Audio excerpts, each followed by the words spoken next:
Hi, Miss Prince! Welcome to How's Your Heart at kasama natin ngayon si Almira! Yun, hi Krisha! Thank you so much. Thank Grabe, you. nakakakilig to. Yung setup, yung pagkain, Thank yung you. usapan.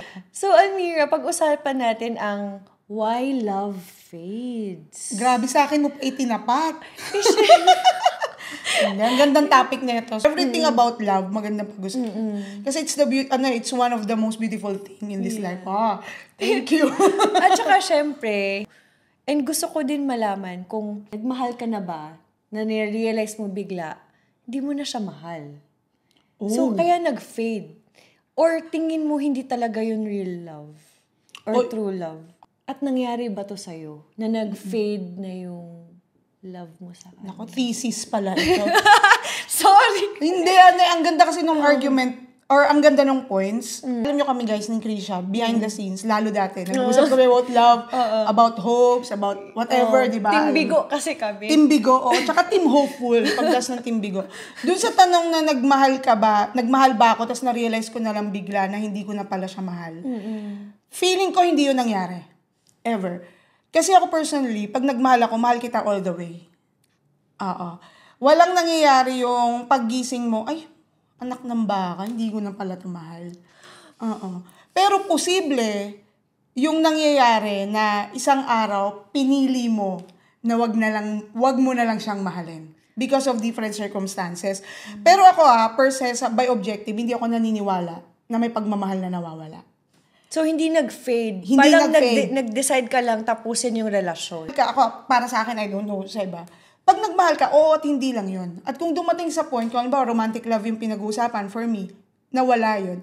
Siguro na-divert lang into another kind of love. Pwedeng love of humanity, love of being friends. Yeah. Pero yung pagmamahal, hindi. Kasi tayo, mga tao, regardless, nature natin magmahal. Oo. Diba? Pero nangyari yan. Diba? Pag parang sobrang hirap na nung sitwasyon. Tapos pinipilit mo ipaglaban yung pag-ibig, yung pagmamahal mo. Tapos napapagod ka. Nangyari na ba sa'yo yung nagdasal ka na, Lord, sana isang araw hindi ko na lang siya mahal? Oo. Ay! Ayoko na. Number 2. Parang, ayoko na. Diba? Kasi tayo matigas ulo natin eh. Alam na nga, hindi na siya Tinanggap healthy. mo pa rin kahit... Diba? Paulit-ulit. Pusa? Siyam na buhay? Pero mapapagod kayo by nature na, Lord, ikaw na lang. Yes. Sana isang araw pagising ko, mapapagod ka, in a way na hindi mo siya in-unlove. Mas minahal mo lang yung sarili mo. Mas nakita mo yung worth mo as a person. Tapos, yun nga, yung sabi mo, baka kasi hindi real love. Posible din yun. Kaya sabi ko, ang ganda ng point, na baka akala mo mahal mo siya. Pero kailangan mo lang siya. So, another question. Paano yung mga tao naman na nag-cheat? Like, for example, na in love ako sa'yo. Pero parang nag-fade yung love ko sa'yo, kaya nag-cheat ako. Kasi na in love ako sa iba. Uy, cheating is an option. I mean, bakit sila yung sabi na hindi ko na siya mahal, ito na pala yung second na love ko? Diba usually ganun? So, nag-fade ba yung love nila sa kanya? Ang lawak kasi niyan pwede kasing malandi lang sila.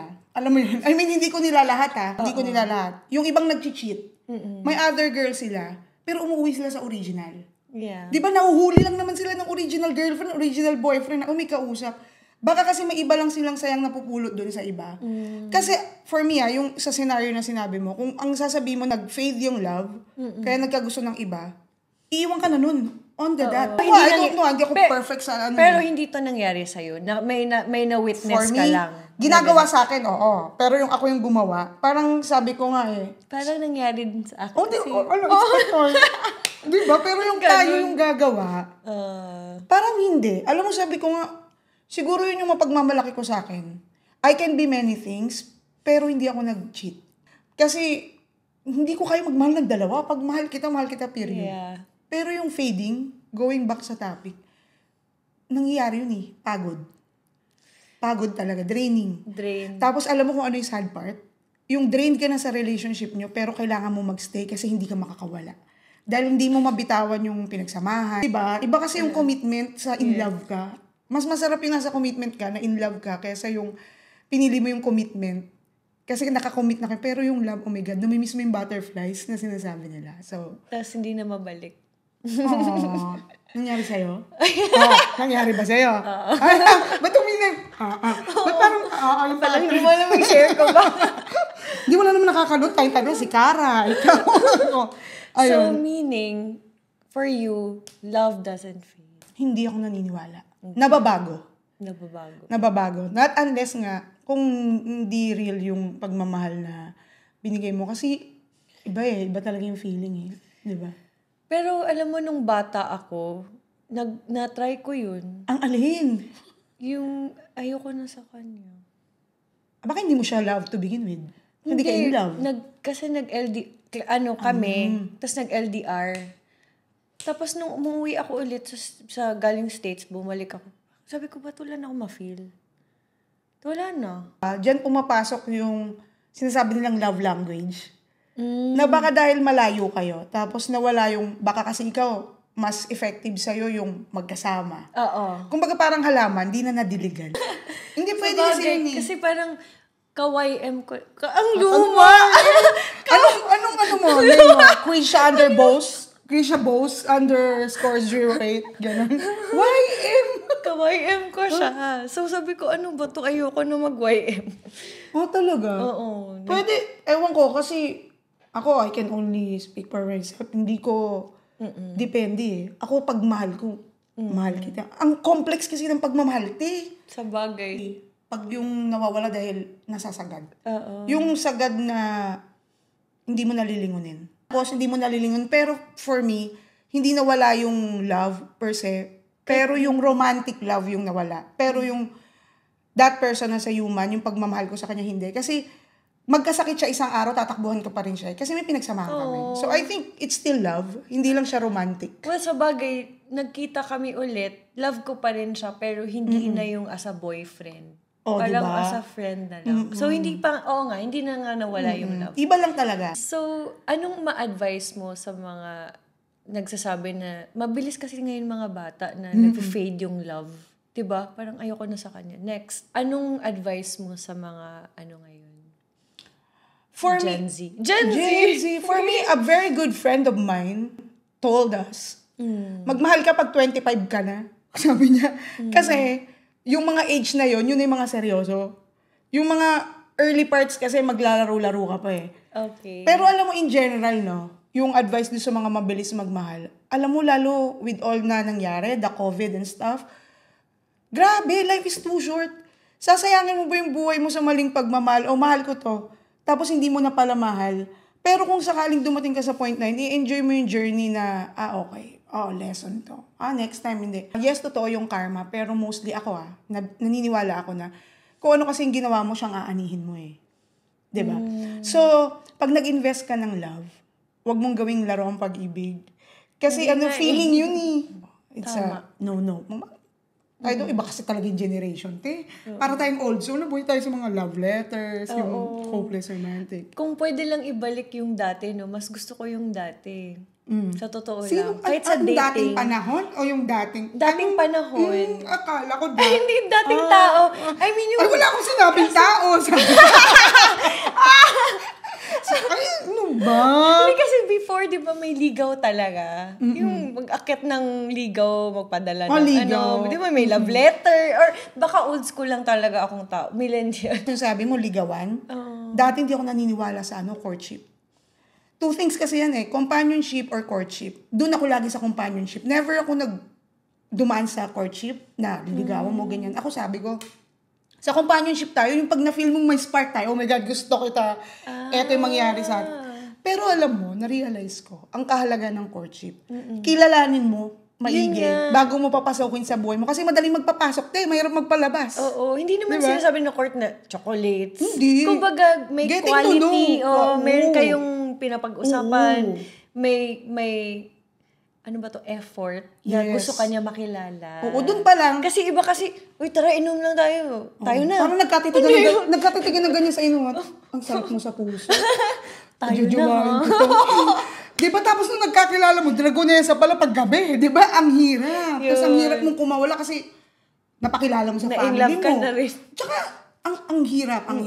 ang hirap kumawala. A good thing about yung love na nagfe-fades, alam mo kung anong kagandahan ng idea na yon. Kung yung love nga nagfe-fades, ganun din yung pain. So, anyone na, kahit sino dyan yung may nararamdamang pain, lilipas din yan. Oo nga. Diba? Lilipas parang din yan. magiging kwento na lang siya. Exactly. Lesson talaga. Lesson talaga. Tsaka it makes you strong, Yes, and alam mo nga minsan, natutunan ko ngayon, may mga pain pala na i-wish mo na wag nang mawala. Okay lang nandyan. Kasi yung pain na yun yung magpapaalala sa'yo ng good and bad times na naranasan mo during that period of time. Yeah. Yung pain na yun yung remembrance mo. Plus, reminder mo yun na hindi mo gagawin sa iba kung ano yung ginawa sa'yo kasi alam mo yung pakiramdam. I agree with you. Diba? Ang galing. Sabi Gusto ko ko din yan. Gusto ko talaga yung sinabi mo. Kasi ako, I don't believe na forget. I'll never forget. Sabi ko, kalimutin mo na yun. Ano kalimutan? Ba't ko kakalimutan yun? Dapat maalala ko yun para ma-remind ako na hindi ko babalikan yung mga bagay na yan. Ayan. Diba? Natisod ka na, nag-round trip ka pa, bumalik ka sa same luba. Oo, kasi nakalimutan mo. Bakit? Bakit ko naranasan? Diba? So, reminder yun. Diba? Oo. Pero, pinatawad mo. Oo. Pinatawad mo. Tapos na. Wala nang hard feelings. Ano na lang, reminder. Kasi kailangan, lagi mo daw piling magpatawad. Hindi para sa kanya, kundi para sa peace of mind mo. Kasi ikaw magdadala ng bigat. Yeah. Diba? Pero ang bilis sabihin, pero ang hirap gawin. Oo naman. It takes a lot of prayers. For me, magdadasal ka talaga. Alam mo, natutunan ko yun Pag, anbawa, na-in love ka, in all emotions of your life. Na-in love ka, nasaktan ka, nag-break kayo, nagalit ka, naalala mo yung ginawa sa'yo, mag-pray ka. Alam mo kung bakit? Yung pray kasi kahit yung simpleng Lord, pigilan mo ko. Ini-spare ka ng 2 seconds para mag-isip bago mo ibugso yung damdamin. Yeah. Throw shades dun sa tao. Okay, so last advice natin before itapos natin yung why love fades. Advice. Pag dumating yung time na feeling mo yung word nag-fade na yung love mo dun sa isang tao o wala na, tapusin mo ng maayos. Bigyan mo siya ng maayos na exit. Kasi to begin with, binigyan ka niya ng magandang kwento. Walang ghosting. Walang ghosting, walang gaslighting. Harapin mo kasi ang buhay naman talaga hindi hinto dahil naghiwalay kayo Ihatid mo siya. Tuwal, sinamahan ka niya Ay, yun lang. Oh, thank you, Almira, for guest sa aking Why Love Fades sa House. Why Love Fades sa House Your Heart. Salamat kaayo. And manood kayo sa kanyang podcast din coming soon. Sa aming YouTube, collab, yes. And sa YouTube, sa mga di po nakakakilala, sa pakalat-kalat lang po ako, hanapin niyo po Almira Shil. And thank you so much. Sabi ko nga, oh my God, nakakaba pala yung ganito. Amaze ako sa everything. Parang nakakabuhay ng motivation. Oh my God. Bumalik nga ako sa pagdadadaldal. Pero hindi, thank you so much. Ang ganda ng conversation, everything. Lagi naman. Always. Thank you so much. Thank you. Salamat kaayo for watching.